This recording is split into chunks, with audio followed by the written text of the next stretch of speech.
Hola, buen día, ¿cómo andan? Buen día, ¿cómo están? Bueno, como siempre, si alguno es tan amable de confirmarnos si se ve y se escucha bien, así ya empezamos.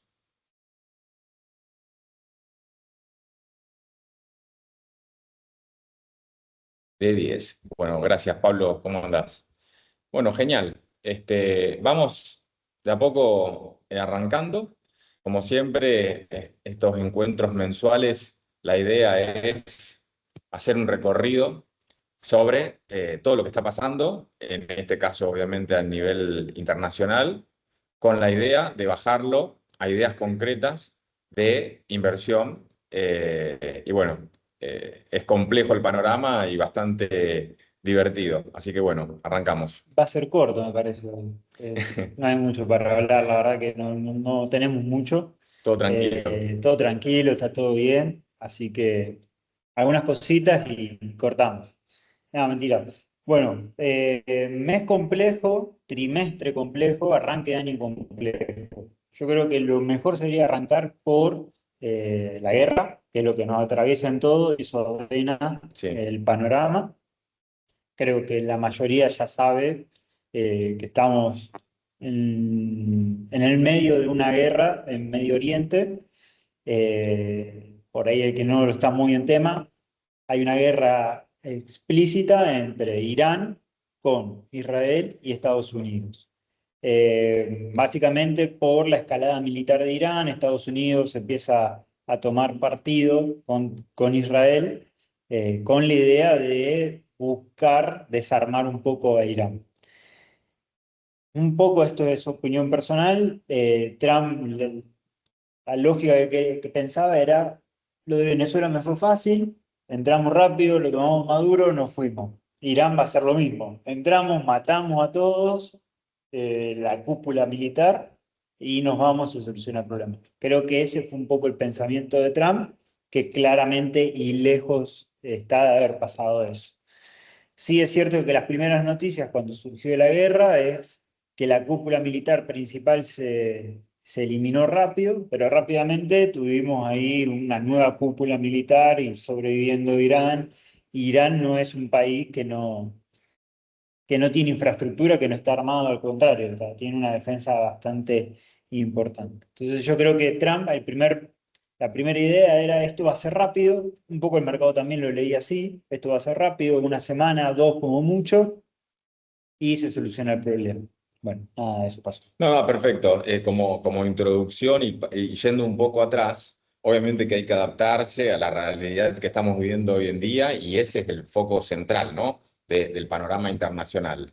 Incierto como todo, pero a ver, muchos de estos conflictos se conocen cuándo comienzan y no se sabe si continúan, cuándo terminarán y demás. Por lo tanto, eso le agrega mucha volatilidad y más incertidumbre a la incertidumbre normal. Exactamente, sí. Yendo atrás, vos viste que lo que hablábamos antes de la guerra eran las valuaciones de las empresas tecnológicas o ligadas a la inteligencia artificial, preguntándonos si eran caras, si eran baratas, si había burbuja, si en el largo plazo toda la inversión que estaban haciendo iba a generar retornos. O sea, se hablaba de eso. Estoy Ujú. diciendo antes del conflicto este, ¿no? Y por otro lado también, y relacionado, la tasa de interés a nivel global, la tasa de referencia. Jerome Powell, el próximo presidente, y qué iba a pasar en ese sentido, que repercute en todo lo que son las valuaciones.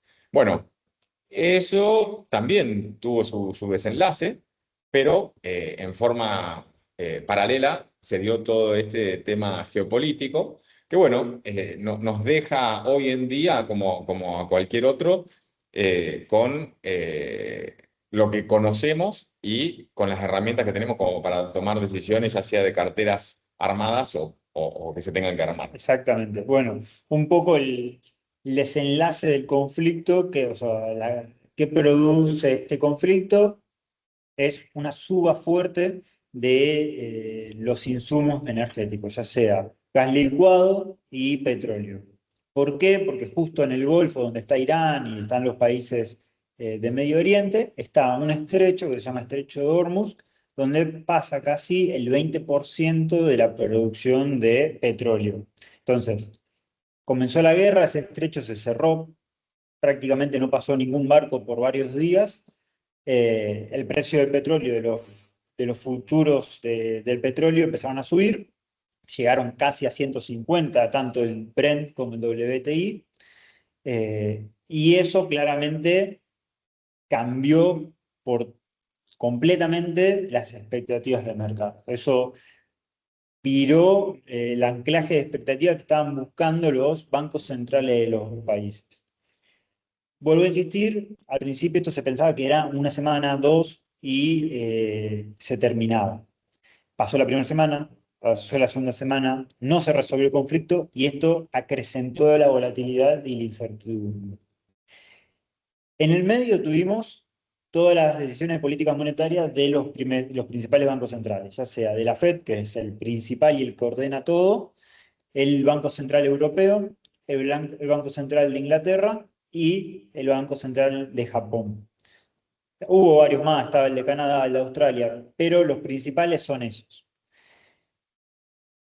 ¿Cuál era el panorama ex ante de la guerra?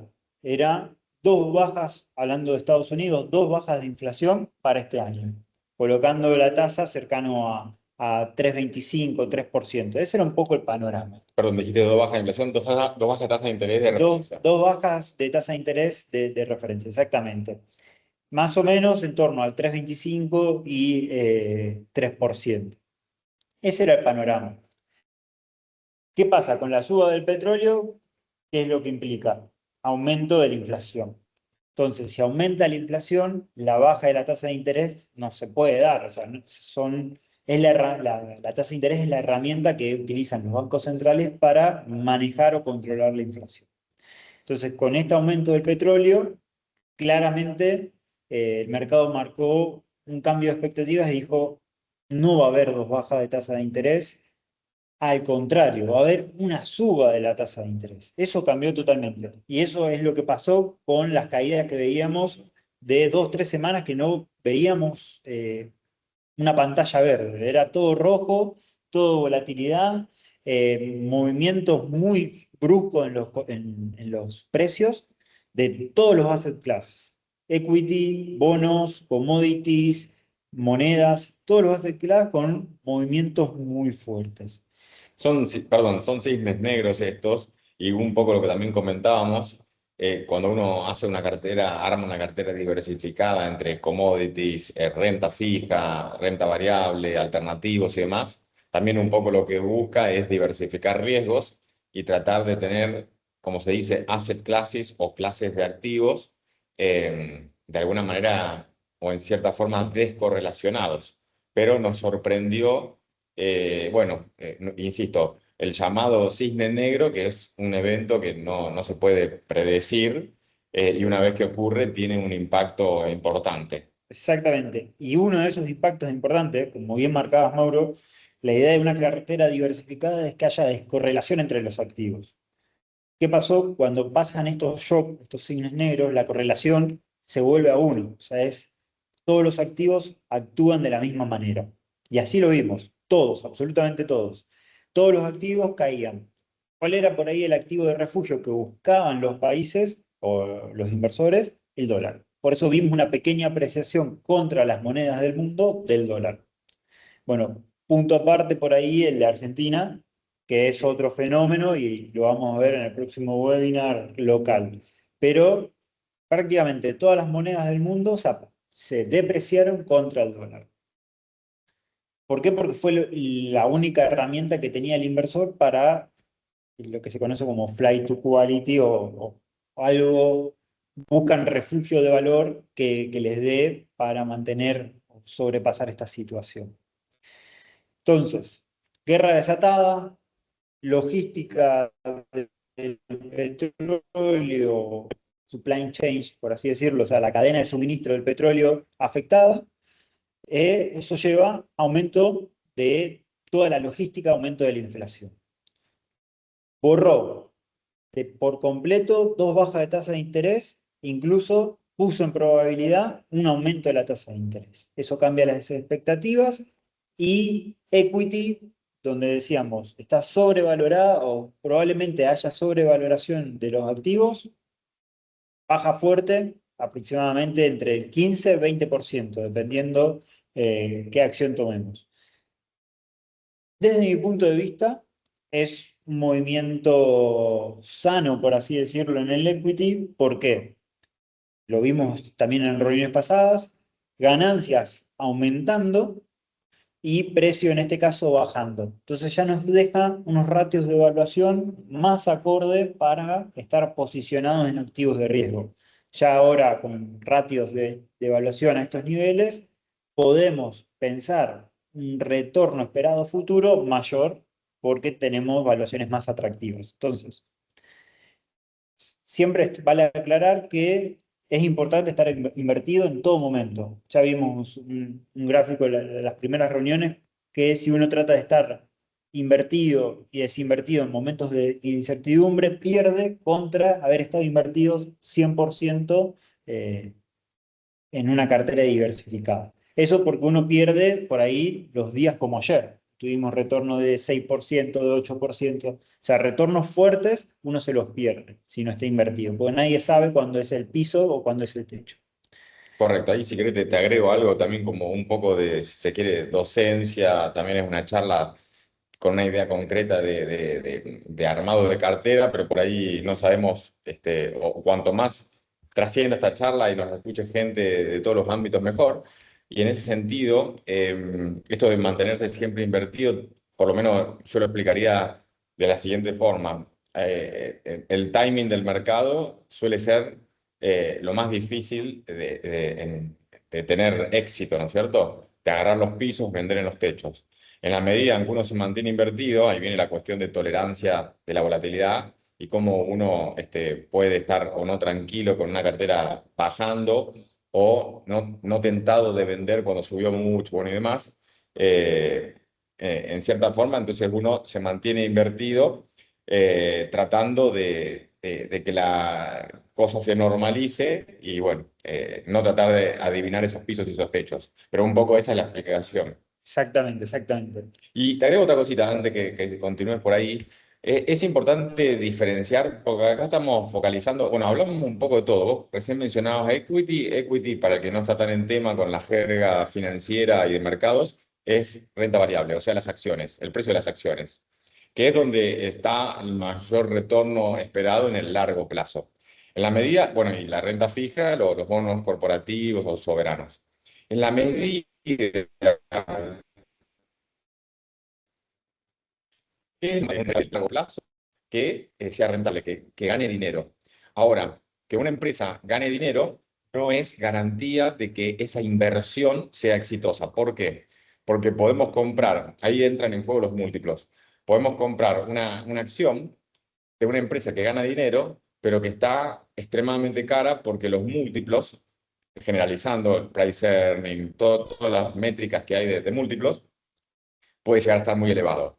¿Y de qué depende el nivel de esos múltiplos? Muchas veces un poco de todo, de la inflación y sobre todo de la tasa de interés. Cuando las tasas de interés son bajas, esos múltiplos tienden a incrementarse y viceversa. A la vez de que esos múltiplos, o sea, una empresa que gana plata puede tener una baja en la cotización del mercado del 10% en un día. Y no quita que la empresa sea rentable, que gane dinero, y que sea una buena inversión. Pero lo que muchas veces comprime son los múltiplos. La ganancia de la empresa se va a mantener en la medida en que sus bienes o servicios sigan siendo exitosos. Y ahí viene la dificultad y relacionándolo con lo inicial de mantenerse invertido en el largo plazo. Obviamente que como una estrategia, a ver, uno puede, viste que está la frase esta cash is king, Ujú. en los momentos difíciles, por ahí incluso mantenerse en cash o liquidez sin estar invertido en nada, puede ser mejor que estar en algo que baje. Pero ahí entramos nuevamente en juego de decir, bueno, ¿cuándo nos volvemos a invertir de nuevo para obtener ese retorno? ¿Y en qué momento se considera mejor hacer cash alguna posición en sí? Pero bueno, eso es como un poco para acotar los comentarios que vos hiciste. No, y está perfecto, Mauro. Y algo que estuve leyendo, sobre todo en los reportes trimestrales, bueno, hoy comienza el segundo trimestre del año, ¿no?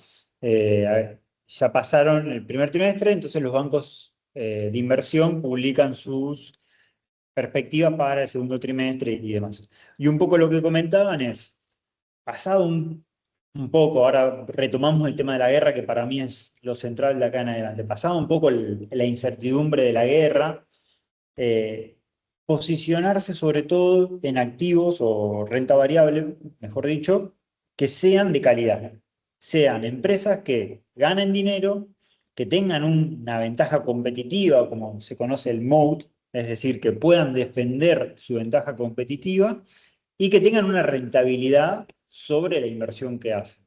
Por ahí uno, como decía Mauro, las tecnológicas tenían en precio esa duda de si lo que están invirtiendo para poder crecer a futuro pueden recuperarlo o sea, la rentabilidad, lo pueden recuperar a esa inversión, ¿no? Entonces, un poco lo que dicen los bancos de inversión, pasado un poco esta incertidumbre, hay que empezar a posicionarse de nuevo o empezar a sobreponderar acciones de nuevo en la cartera, pero siendo selectivo y en empresas de calidad. Empresas que tengan buen crecimiento en ventas, buen margen, ¿sí? Margen neto o margen operativo, y sobre todo un buen retorno sobre la inversión. Entonces, un poco era ese el panorama con respecto a acciones. Vamos, recapitulemos un poquito el tema de la guerra. ¿Qué pasó ayer? Ayer hubo movimiento fuerte al alza de todos los activos. Veníamos diciendo que cuando pasan estas situaciones la correlación es uno prácticamente entre los activos. Bueno, ayer fue correlación uno, pero a favor de todos. Fue un movimiento positivo. ¿Qué pasó ayer o qué noticias tuvimos? Eh, Trump salió a decir que no ven con malos ojos dar por finalizado la guerra si Irán da ciertas garantías al traspaso o a la liberación del estrecho de Hormuz. Entonces, eso el mercado lo tomó como, bueno, por ahí no se termina de solucionar el conflicto, pero si el estrecho de Hormuz se libera, el precio del petróleo va a bajar porque la logística o el suministro de petróleo vuelve a movimientos normales y la inflación no va a tener un impacto tan alto como se está esperando que lo tenga. Eso fue un poco lo que pasó ayer. Irán dijo, siempre estos días fue como, se termina la guerra, vuelve a empezar, se termina, vuelve a empezar. Ayer Irán dijo que no tienen conversaciones bilaterales con Estados Unidos, pero sí están dispuestos a conversar. Y hará una semana atrás, Trump le dio a Irán un listado de 15 cláusulas para la rendición de Irán. Irán eso lo desechó, por así decirlo. Dijo que era algo humillante porque prácticamente era rendirse, desarmarse por completo, o sea, sacar toda su infraestructura militar y básicamente desprenderse de todo lo que sería el suministro de petróleo, básicamente. Entonces, ese fue un poquito el contexto que tuvimos de la guerra. Pensando para adelante, vamos a pensar un poquito el escenario hacia adelante. Baja de tasas puesto en dudas por el mercado. Ayer Jerome Powell, que es el presidente del Banco Central de Estados Unidos, de la Fed, salió a decir que no ven necesidad en subir la tasa, que eso generó un alivio muy grande, porque con este aumento de la inflación, por aumento del petróleo, como les decía, empezaban a poner en precios, en probabilidades de precios, una suba de la tasa de interés. Bueno, eso ayer Powell salió a decir que ellos no consideran que haya elementos suficientes para pensar en una suba de tasa en la próxima reunión. Eso tranquilizó bastante al mercado. Por el otro lado, y algo que se empieza a poner en duda, que también ya lo veníamos discutiendo en reuniones anteriores, es la sostenibilidad fiscal de Estados Unidos. Powell empezó a decir que la deuda de Estados Unidos es muy grande y eso pone en duda la situación fiscal que tiene Estados Unidos. ¿Cómo se traduce esto en el mercado? Básicamente, perdón por la palabra técnica, se produce un bear flattening, es decir, un aplanamiento de la curva de tasas de interés, pero por suba de la tasa corta, ¿sí? La tasa corta básicamente está dada o está explicada por política monetaria, que sería lo que maneja el Banco Central, si sube o baja la tasa. Y la tasa larga básicamente está explicada por el crecimiento de un país y la inflación de largo plazo. Entonces, como se está en duda si la política monetaria puede ser expansiva, es decir, baje la tasa de interés, hizo que toda la curva se aplanara, elevando las tasas de corto plazo. Eso es lo que se conoce como un aplanamiento de la curva, bearish o de bajista de corto plazo, por así decirlo, ¿no? Entonces, hoy vimos o estamos viendo un desplazamiento de la curva de interés para arriba en el tramo corto. Entonces, esto traduciéndolo un poco a cartera de inversión, ¿qué es lo que tenemos que pensar? Con esta suba de la tasa de interés de corto plazo, está muy interesante estar posicionados en bonos por ahí, investment grade, que son bonos de buena calidad crediticia, en el corto plazo, de 2 a 3 años, de 3 a 5 años. O sea, es decir, estar posicionados en el tramo corto. ¿Por qué? Porque con esta suba de la tasa de interés ya nos da una tasa más interesante a lo que teníamos antes. Entonces, no extender en la duración o los vencimientos de los instrumentos, sino estar bien corto y por ahí ya estar en investment grade no está mal. Antes decíamos que el spread entre high yield, es decir, bonos de alto rendimiento, e investment grade, convenía estar en high yield porque daban un mejor rendimiento. Bueno, ahora estar en investment grade de corto plazo tampoco está mal. Con esta suba de tasas, hacer un paso, reducís riesgo porque mejorás la calidad crediticia de la cartera y no perdés tanta tasa. Así que bueno, ese sería un poquito el panorama en lo que es renta fija. Ya un poco explicamos lo que sería para renta variable, pasamos un poquito a lo de renta fija. Bancos de inversiones también algunos recomiendan estar posicionados en países emergentes. Desde mi punto de vista, yo creo que los países emergentes están mostrando buen desarrollo macroeconómico, están mostrando buena posición fiscal, bajo endeudamiento, están mejorando sus cuentas nacionales, por así decirlo. Entonces, estar posicionados en países emergentes, cuando decimos países emergentes, bueno, que por ahí tenga alguna cartera afuera y tenga un abanico más amplio de instrumentos, estar posicionados en ETF o fondos mutuos que inviertan en Taiwán, que inviertan en Vietnam, que puedan invertir en Brasil, que puedan invertir en México. Por ahí, para el que no, el que tiene una cartera local y quiere estar posicionado en bonos soberanos argentinos, también sería una forma de ganar exposición a bonos de países emergentes. Ese también es un poquito el panorama. Ahora, si te parece, Mauro, podemos pasar a otro asset class que sería un poco de commodities en general. Y algo ahí que me gustaría traer es el valor del oro. Ah, algo que veíamos hace fines de 2025 era una suba muy fuerte. 2025, pero sobre todo fines, vimos una subida del oro muy, muy fuerte. Y con esto de la guerra empezó a caer fuerte el oro. Bueno, ahí, ¿qué es lo que decían o cuál era una de las explicaciones que empezaban a darse? Era que el oro se estaba utilizando para obtener liquidez en las carteras. Como estaba subiendo muy fuerte 2025, ya tenía un precio muy alto, tanto bancos centrales como inversores institucionales se desprendían del oro para obtener liquidez y cubrir posiciones que estaban en negativo. Esa era un poco la explicación y por qué vemos una caída fuerte en el oro. Pero un poco lo que decían los bancos de inversión es que la tendencia a largo plazo es long, por así decirlo. Hay que invertir en el oro a largo plazo. ¿Por qué? Porque se dio un shock, pero las expectativas a largo plazo se mantienen que los bancos centrales sigan comprando oro, que se sigan comprando metales preciosos para sus reservas internacionales y no así dólar. Entonces, acá mezclamos un poco monedas con commodities.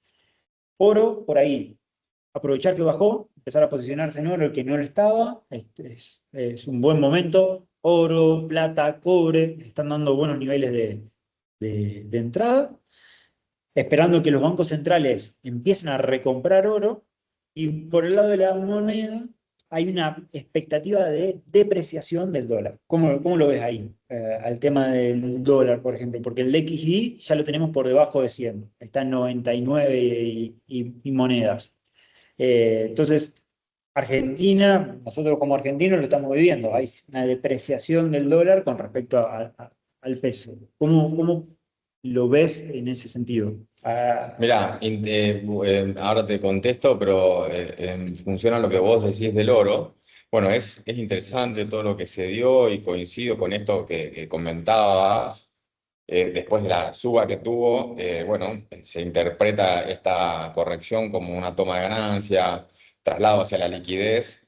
Y el oro en las carteras también siempre a muchos por ahí no les ha gustado porque en definitiva es un activo cuyo potencial retorno depende de que otros lo compren. ¿Viste? Como el famoso este Beauty Contest de John Maynard Keynes, que él ponía el ejemplo, o sea, el concurso de belleza, en donde hacía referencia en forma metafórica a que en un jurado de elección de modelos, ¿no? De quién ganaba el concurso de belleza, no necesariamente iba a ganar la que a vos o a uno te parecía la más bella, sino tenías que pensar qué iban a pensar los demás jurados respecto a todas las participantes.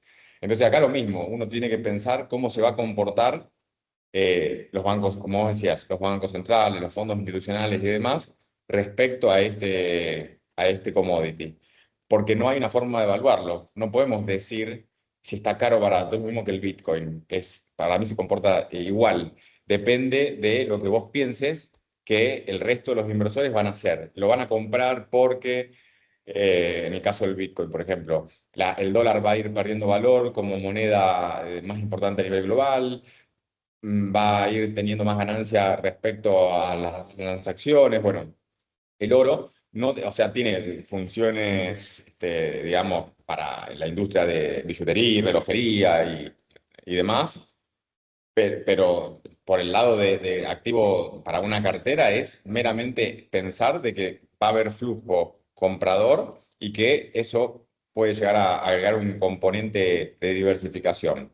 Y después, respecto al dólar, es interesante esto del DXY como un índice de relativamente fácil acceso en las plataformas que nosotros utilizamos, como TradingView, Finvision, Bloomberg, Reuters, etcétera, que nos da digamos, información como un índice, ¿no? Es una referencia con distintas ponderaciones de distintas monedas, en donde el 34%, si mal no recuerdo, más o menos, o un tercio, es el euro, y después, bueno, siguen algunas otras monedas, como el yen, y también está la corona sueca, el franco suizo, etcétera.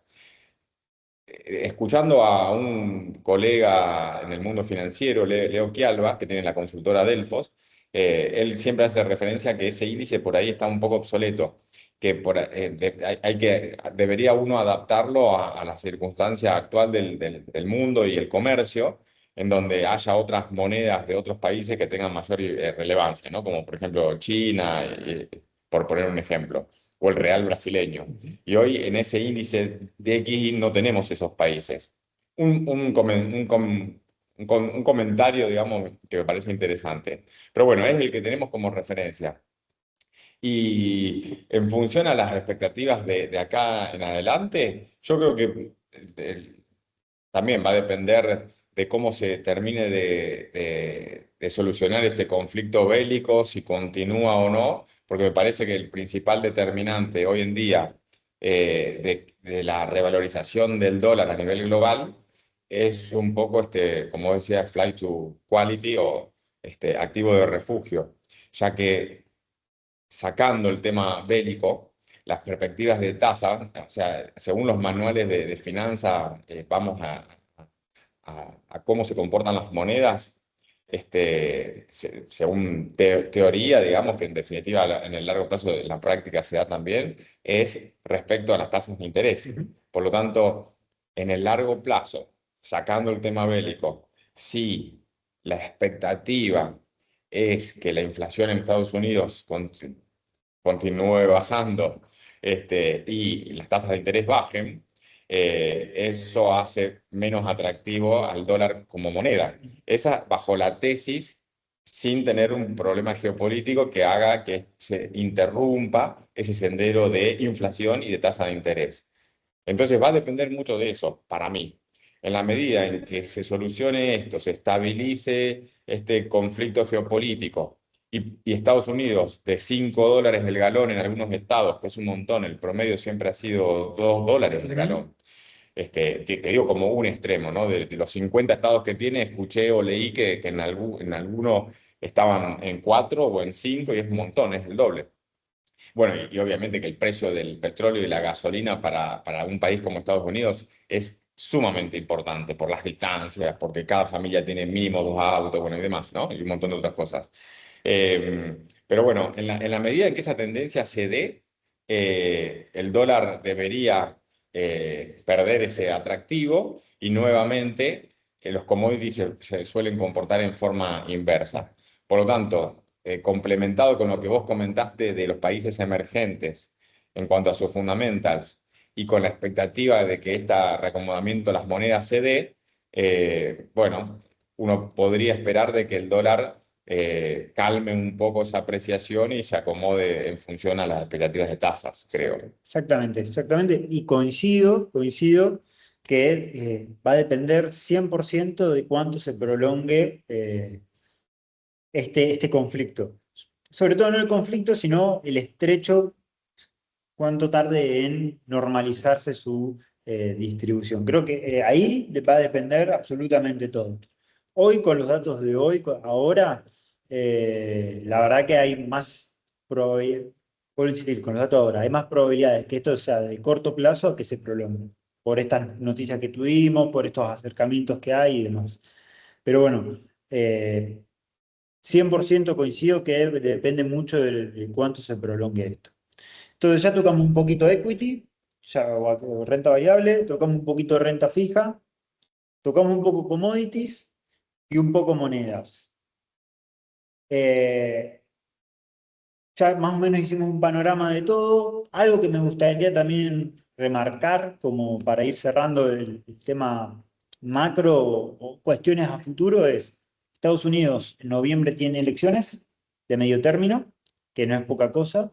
Las probabilidades de que Trump pierda las elecciones, partido de Trump pierda las elecciones de medio término, se elevaron porque hay mucha gente que está en contra del conflicto de Irán y quiere que se resuelva, o ven con buenos ojos que Estados Unidos dé por finalizado el conflicto.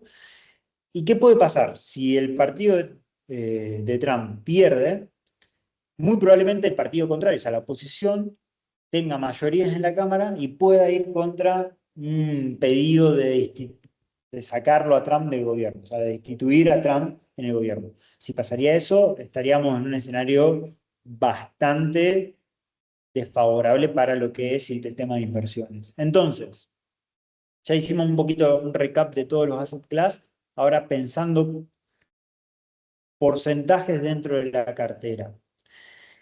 Para tener una cartera diversificada y pensando en un perfil moderado, ni tan agresivo ni tan conservador, me mantendría bien distribuido regionalmente, estando en Estados Unidos, porque hoy en día es la economía o una de las principales economías del mundo, con una porción en Estados Unidos, pero también estaría diversificado regionalmente, en países emergentes, sobre todo en Latam, porque Latam, bueno, tuvo una buena performance en este periodo, porque es un país netamente exportador de commodities. Entonces, dentro de todo Latam no sufrió tanto como otros países, por ejemplo Europa o China, que es importador neto de petróleo. Entonces, hoy es importantísimo estar diversificado en regiones, estar posicionados en el tramo corto, tanto de investment grade como de high yield, podemos hacer un mix ahí. Y yo creo que seguir el que está posicionado ya en commodities, ya sea plata, o sea, metales preciosos, energía o granos, seguir posicionados. Las expectativas creo que a largo plazo son las mismas, es que los commodities pueden seguir teniendo una expectativa al alza, y el que no está, no tiene exposición a commodities, creo que es un buen momento para empezar a estar posicionado, sobre todo en plata, desde mi punto de vista, y cobre. ¿Por qué plata y cobre? Porque además de ser metales preciosos para reserva de valor, pueden ser metales industriales. Esto ya también lo vimos en reuniones pasadas, que pueden utilizarse para la producción de chips de inteligencia artificial. Entonces, estar bien balanceado en los diferentes asset class, por ahí ponderar un poquito más renta variable y renta fija, pero tener commodities y sobre todo tener activos reales, activos que permitan hacer un pasaje de la inflación a precios, que pueden ser real estate eh, o industrias, por así decirlo, que pueden pasar a precios sus productos, consumo básico, ¿sí? Que la gente no va a dejar ir al supermercado porque haya más inflación, va a seguir comprando. Entonces, activos que puedan ser cobertura contra la inflación, también tenerlos en cartera. Y bueno, un poquito la perspectiva del dólar, si estar posicionado en instrumentos dolarizados o instrumentos en otra moneda, porque acá, vuelvo a insistir, estamos en un contexto internacional, cualquier moneda, creo que la perspectiva es que el dólar se siga depreciando si el conflicto termina en el corto plazo. Así que estar posicionado tal vez en otra moneda no estaría mal. Algo que no tocamos, que me gustaría por ahí verlo, es cripto. Algo que a mí me llama la atención de cripto es cómo se empieza a adelantar a los ciclos. Bitcoin o Ethereum o las cripto, hará un par de meses empezaron a tener un movimiento bajista. Pasaron de casi 100 a 65 y algunos decían que se iba a 55. Y hará unas semanas atrás empezó un leve repunte en cripto. Ahí, pensando un poco cómo se movió este asset class, como anticipador a ciclos, creo que si el conflicto se termina en el corto plazo, nos está dando señales de que el mercado está buscando posicionarse en activos de riesgo. Entonces, esto intensifica un poco nuestra estrategia de inversión de que si esto se finaliza a corto plazo, estar invertidos, sobre todo en activos de riesgo, va a pagar a futuro, va a generar un buen rendimiento. Ya creo que con eso sí tocamos todos los asset class. Fantástico. Sí, un poco, bueno, y le hicimos un cambio a este tipo de presentación para que sea con un tiempo adecuado, no hacerlo tan extenso, sea bastante dinámico, modo de charla, como también venimos repitiendo con Farewell en las combinaciones agrofinancieras. Pero siempre, como decimos, es dar nuestra visión respecto de las principales variables de los activos financieros globales con la idea de bajarlo a ideas concretas de armado de carteras. Y en ese sentido, eh, todas las personas son diferentes y pueden llegar a tener objetivos distintos y plazos de horizontes de cartera mucho más largos o más cortos, ya sea una jubilación o algún objetivo puntual dentro de un par de años, y obviamente tolerancias distintas de riesgo. Por lo tanto, esto que nosotros estamos comentando no deja de ser una generalidad que después puede hablarse en privado, digamos, con cada uno de los que estén interesados. Ahí Angie en el chat puso los medios de contacto para quienes nos vean y no sean clientes conocidos o quieran difundir esta charla, nuestras redes en Instagram, bueno, y el resto de las redes. Pero bueno, como comentaba, está bueno tener una idea de lo que está ocurriendo. En el largo plazo, Patricio, a ver, los distintos componentes de activos que mencionamos, de alguna manera tienen su función. La renta fija claramente no va a hacer que la cartera crezca exponencialmente, pero te va a dar un cierto retorno y, digamos, poca volatilidad. No queda dudas de que el mayor retorno esperado siempre está en renta variable. Y si vamos a un largo plazo con un perfil, si se quiere, relativamente conservador, a pesar de que invierta en renta variable, el índice, el S&P 500, en el largo plazo tiene un promedio de 12% anual en crecimiento y sus componentes, esas 500 empresas, tienen su lugar en función a su capitalización de mercado, por ende, en función a sus ganancias. ¿Qué quiere decir esto? Que siempre van a quedar las mejores.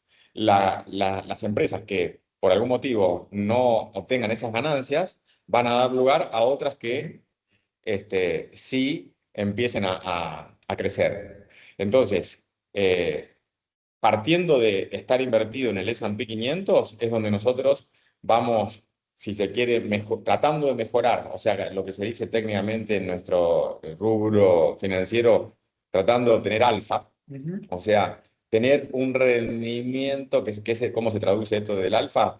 Tener un retorno mayor a ese 12% promedio estándar de una gestión pasiva. Exactamente. ¿Cómo? Bueno, posicionándose en sectores que tienen mejores perspectivas o que tienen valuaciones más atractivas en función a sus ganancias y demás.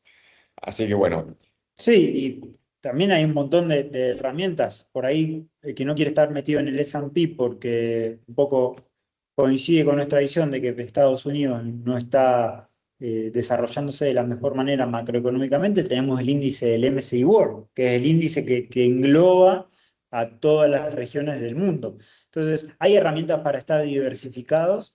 No es necesario solamente posicionarse en un activo en particular de renta variable, y creo que hoy la diversificación es la clave de cualquier cartera. El que no está diversificado, que empiece a hacerlo, porque en contextos de alta volatilidad como el que estamos hoy es clave, clave. eso iba a decir, sobre todo en estos contextos, ¿no? Claramente, cuando uno ve carteras con retorno, con muy buenos retornos, la concentración en sectores o en activos, bueno, eso da lugar a que si te va bien, tengas mayor ganancia. Claramente es mayor riesgo. Entonces, ante este contexto de incertidumbre, la diversificación puede llegar a ser lo óptimo. Y dando lugar, así ya por último, si alguno quiere hacer algún tipo de pregunta, consulta, comentario, algo que no hayamos comentado, le doy ese espacio por si quiere hacerlo. Y aprovecho como para comentar lo siguiente. Todo esto nosotros lo tenemos materializado en carteras sugeridas, con ponderaciones que también vamos retocando. Por lo tanto, cualquiera que esté interesado en profundizar todo esto, nos contacta, ya sea para lo que es inversiones globales afuera, con una gama de productos, bonos corporativos, soberanos de cualquier país, el mundo de los ETF y demás, pero también replicar esas carteras globales en cuentas locales de Argentina, en comitentes de los agentes de bolsa o los ALICs con los que trabajamos acá en Argentina. ¿Cómo? A través de los CDRs, Ujú. ya sea de acciones o de ETF también. Sí, sí, sí, Así sí. que bueno, lo que sí, para darle dinamismo a la charla, no hacerla tan extensa, no hacerla tan técnica, y hablar un poco siempre con el espacio para hablar en 40 minutos, dejar espacio a preguntas si es que las hay. Uno de alguna manera generaliza bastante, si no el tiempo se extiende mucho, pero siempre también damos lugar a que eso se puede profundizar para cualquiera que le interese. Y ahí Darío hace una pregunta. Darío, bueno, que vive en Estados Unidos, así que quién mejor que él con su visión de lo que está pasando allá y demás, ¿no? Como comentábamos recién hace un rato. ¿Cuáles son las empresas estrellas para invertir porque están relacionados al sector minero argentino? Bueno, ahí.